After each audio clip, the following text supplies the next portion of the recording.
오늘 아침을 여는 말씀은 시편 23편 1절에서 6절까지 말씀입니다.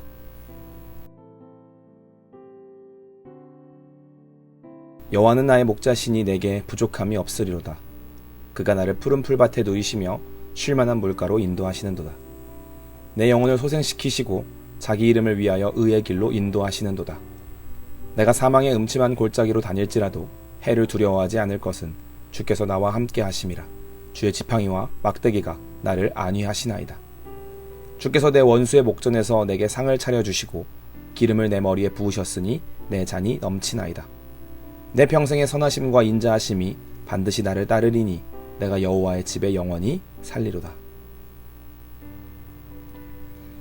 시편 23편 말씀은 하나님을 향하여 신뢰의 고백을 하고 있는 다윗의 모습을 우리에게 소개하고 있습니다.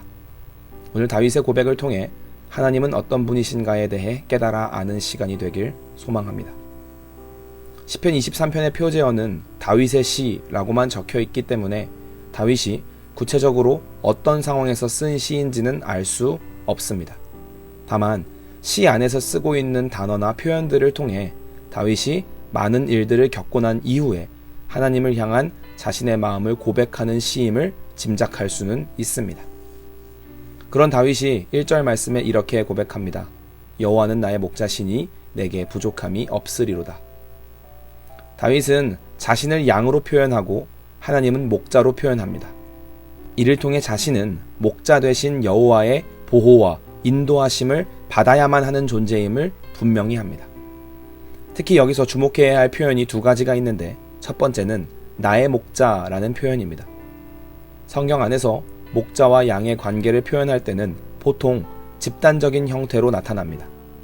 무슨 말인가 하면 성경 안에서 보통 이스라엘의 목자와 같은 표현으로 집단을 거느리는 목자의 모습을 나타내는 경우가 많지 오늘 본문처럼 개인적인 관계에서 사용되는 경우는 거의 없습니다. 그런데 나의 목자라고 표현한 것으로 볼 때 다윗과 하나님과의 관계가 얼마나 두텁고 친밀한지를 드러내고 있는 것입니다. 그런가 하면 주목해야 할 표현은 두 번째로 부족함이 없으리로다 라는 표현입니다. 이 표현을 히브리어로 보면 로하세르라고 쓰이는데 이 표현의 시제는 미완료형 시제를 쓰고 있습니다. 그런데 미완료형 시제는 보통 지속적인 상황을 나타낼 때 쓰이는 말입니다. 무슨 말인가 하면 부족함이 없는 것이 단 한 번의 행위나 상황에 적용되는 것이 아니라 과거와 현재와 미래에까지 지속적으로 적용된다는 것입니다. 즉, 지금까지 부족함이 없었고 현재도 부족함이 없으며 미래에도 부족함이 없다는 고백입니다.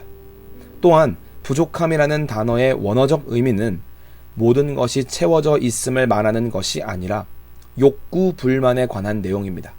정리해서 말씀드리면 여호와가 나의 목자 되시는 것만으로 나의 인생에는 더 이상 바랄 것이 없다는 믿음의 고백이 되는 것입니다.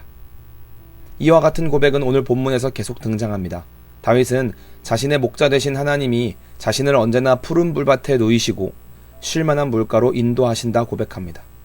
여러 상황들 때문에 지치고 힘든 자신의 영혼을 회복시키시고 언제나 바른 길로 인도하셨다고 합니다.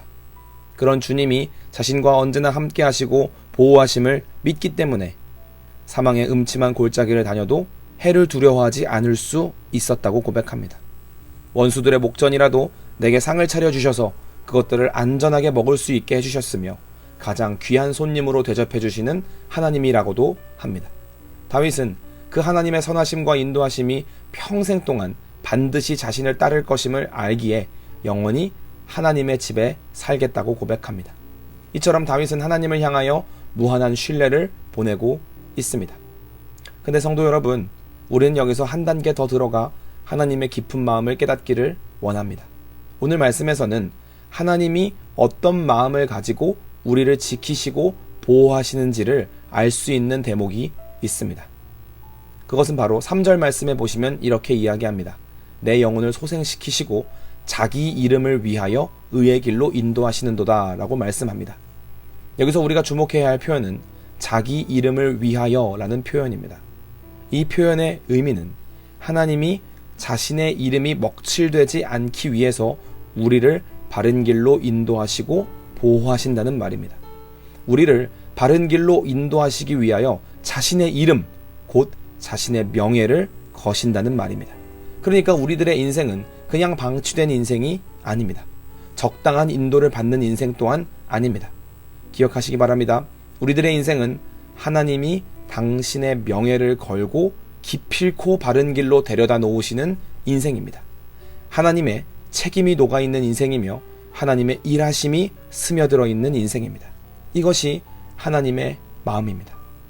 사랑하는 성도 여러분, 오늘 말씀을 통해 중요한 사실을 깨달아야 하겠습니다. 하나님은 오늘도 여전히 우리를 위하여 당신의 명예를 걸고 일하시고 계십니다. 비록 우리가 느끼기는 힘들 수 있지만 하나님은 하나님의 하나님 되심을 포기하지 않으셨고 앞으로도 영원히 우리를 붙잡으신 그 두 손을 놓지 않으실 것입니다. 그러니 인생을 살아가시면서 바른 길로 가기를 두려워하지 않으시길 바랍니다. 기독교 신앙 안에서 바른 길은 다수가 피하는 외롭고 좁은 길입니다. 험난하고 어두운 길일 것이며 우리가 체감하기에는 생명보단 사망에 가까운 길일 수도 있습니다. 그러나 두려워하지 않아도 되는 것은 당신의 명예를 걸고 우리를 지켜주시는 하나님이 계시기 때문입니다. 그 하나님이 오늘도 우리를 하나님 당신을 신뢰하는 자리와 실력으로 초청하고 계십니다.